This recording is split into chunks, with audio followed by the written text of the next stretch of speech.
Halo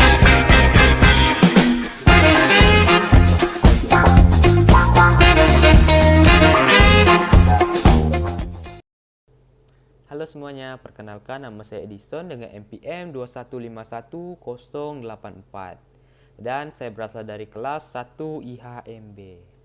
Baiklah, jadi di sini saya akan menjelaskan mengenai sistem kekerabatan dan juga proses perkawinan pada suku Tionghoa.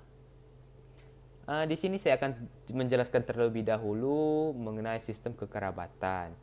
Jadi hukum adat kekerabatan adalah hukum adat yang mengatur tentang bagaimana kedudukan pribadi seseorang sebagai anggota kerabat. Jadi sistem kekerabatan juga mengatur tentang pertalian sanak adat berdasarkan pertalian darah, pertalian perkawinan, dan juga perkawinan adat. Jadi di sini itu ada 3 jenis sistem kekerabatan. Jadi yang pertama itu ialah sistem kekerabatan patrilineal. Sistem kekerabatan patrilineal ini merupakan sistem keluarga yang dimana pengambilan keputusan terbesar itu berasal dari garis keluarga bapak atau laki-laki. Jadi dalam sistem kekeluargaan ini, si laki-laki ini mempunyai peranan yang cukup besar dibandingkan dengan anak perempuan, dan juga kedudukannya itu juga lebih besar gitu. Susunan kekerabatan patrilineal ini biasanya diikuti oleh masyarakat Tionghoa, Batak, dan juga Bali. Itu. Ya, yang kedua itu ialah sistem kekerabatan matrilineal, yaitu sistem kekerabatan yang merupakan sistem keluarga yang dimana pengambilan keputusan terbesar itu berasal dari garis keluarga ibu atau perempuan. Nah, jadi itu kebalikannya gitu. Jadi sama seperti sebelumnya, sistem kekerabatan matrilineal ini juga kebalikan dari sistem kekerabatan patrilineal, yaitu di mana anak perempuan memiliki peranan yang cukup besar dan juga kedudukannya itu lebih tinggi dibandingkan dengan laki-laki gitu. Jadi susunan kekerabatan matrilineal ini diikuti oleh masyarakat Minangkabau gitu.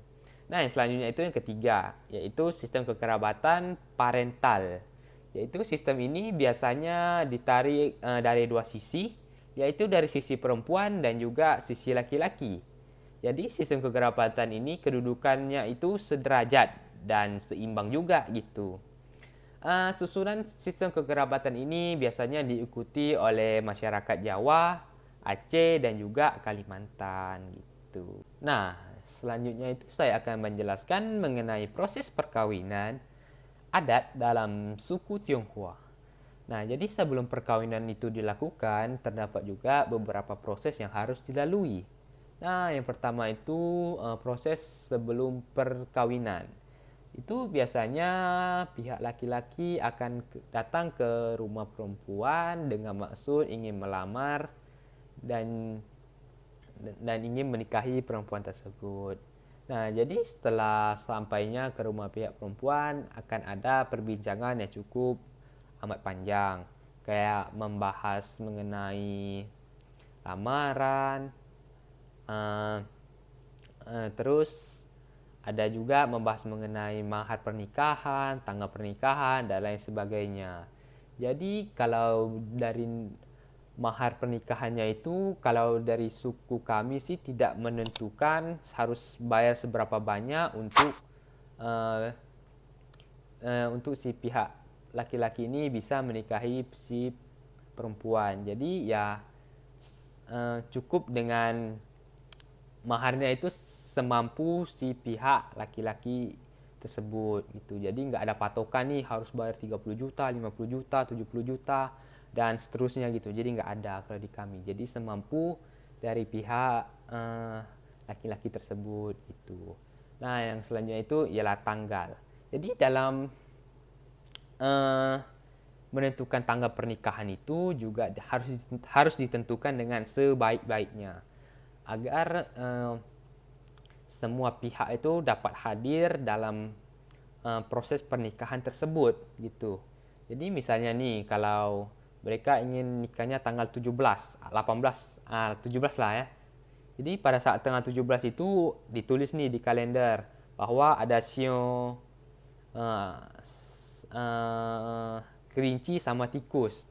Jadi jika kelincinya itu lebih besar, maka sio tikus ini, orang dengan sio tikus ini nggak boleh datang. Jadi nggak boleh datang. Mau tuh orangnya ibu dari pihak laki-laki ataupun perempuan, orang tersebut tuh tidak boleh datang.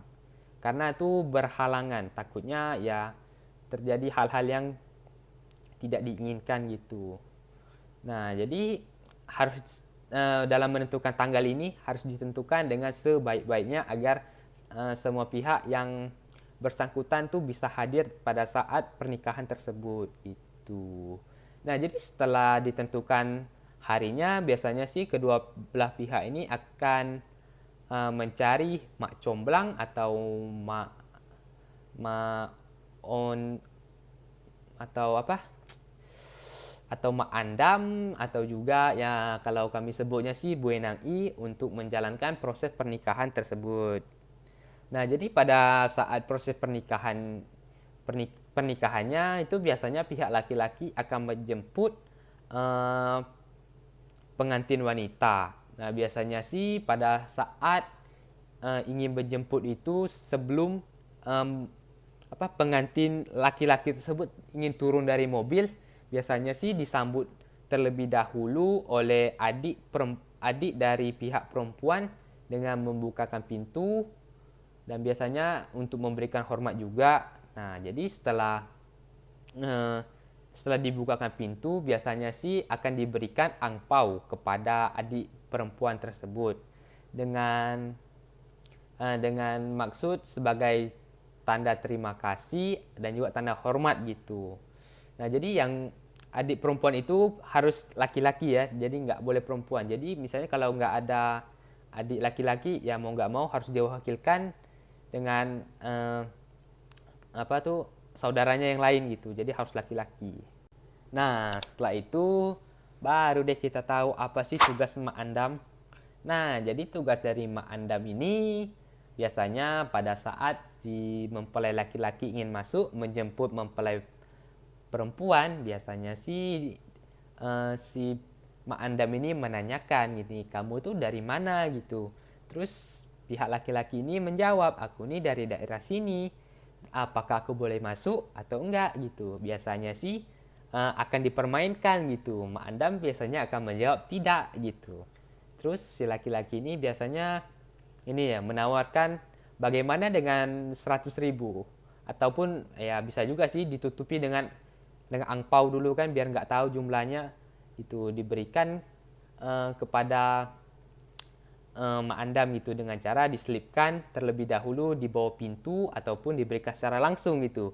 Biasanya sih ada juga nggak ada juga sih, biasanya sih orang tersebut akan membuka isi angpau tersebut. Kalau dilihatnya dikit, ini kiamah, nah kan tambah lagi lah gitu kan. Nah, mau nggak mau tambah terus kan sampai dikiranya cukup. Nah, akhirnya barulah bisa masuk si pengantin pria untuk menjemput pengantin perempuan gitu.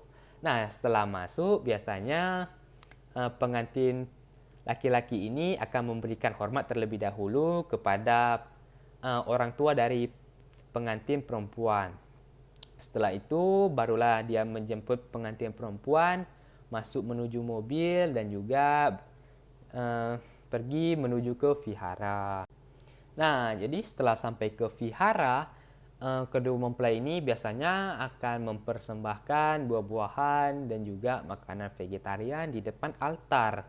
Dan kemudian akan mengucapkan ikrar janji pernikahan yang dipimpin oleh seorang pandita. Nah, setelah itu